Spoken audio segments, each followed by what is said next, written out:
അനധികൃത കുടിയേറ്റക്കാരെ ഒഴിപ്പിക്കുന്നതിന്റെ ഭാഗമായി അമേരിക്ക തിരിച്ചയച്ച 104 ഇന്ത്യക്കാർ നേരിട്ടത് അതിക്രൂര പീഡനം. കിലോമീറ്ററുകൾ നടന്നും മണിക്കൂറുകൾ കടൽ മാർഗം യാത്ര ചെയ്തും ജയിലിലടച്ചും കെട്ടിയിട്ടുമായിരുന്നു ദുരിതം. തെക്കേ അമേരിക്കയിലേക്കുള്ള ദീർഘദൂര വിമാനങ്ങൾ, പ്രക്ഷുബ്ധമായ കടലിലൂടെ ആടിയുലഞ്ഞ ബോട്ടുകളിലൂടെയുള്ള യാത്ര, അപകടം പതിയിരിക്കുന്ന ഭൂപ്രദേശങ്ങളിലൂടെയുള്ള കാൽനടയാത്ര, US മെക്സിക്കോ അതിർത്തിയിലെ ഇരുണ്ട ജയിലുകൾ.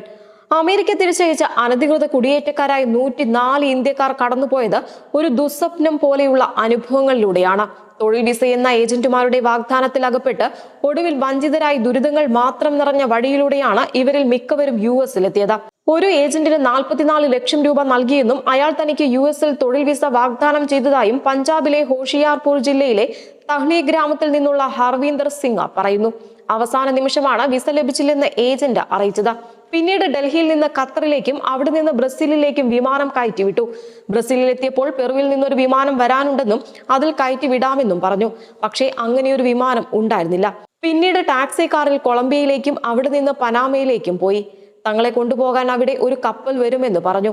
പക്ഷേ അതും കള്ളമായിരുന്നു. 2 ദിവസം നീണ്ടുനിന്ന ദുരിതയാത്ര ആരംഭിച്ചത് അവിടെ നിന്നായിരുന്നുവെന്നും ഹർവീന്ദർ പറയുന്നു. ഒരു പർവ്വതപാതയിലൂടെ നടന്നതിന് ശേഷം ഹർവീന്ദറിനെയും ഒപ്പമുള്ളവരെയും ഒരു ചെറിയ ബോട്ടിൽ ആഴക്കടലിലൂടെ മെക്സിക്കോ അതിർത്തിയിലേക്ക് അയച്ചു. 4 മണിക്കൂർ നീണ്ട കടൽ യാത്രക്കിടെ ഇവർക്കൊപ്പം സഞ്ചരിച്ചിരുന്ന ബോട്ട് മറിഞ്ഞ് ഒരാളുടെ മരണം സംഭവിച്ചു. പനാമ കാട്ടിൽ വെച്ചും മറ്റൊരാളും മരണത്തിന് കീഴടങ്ങി.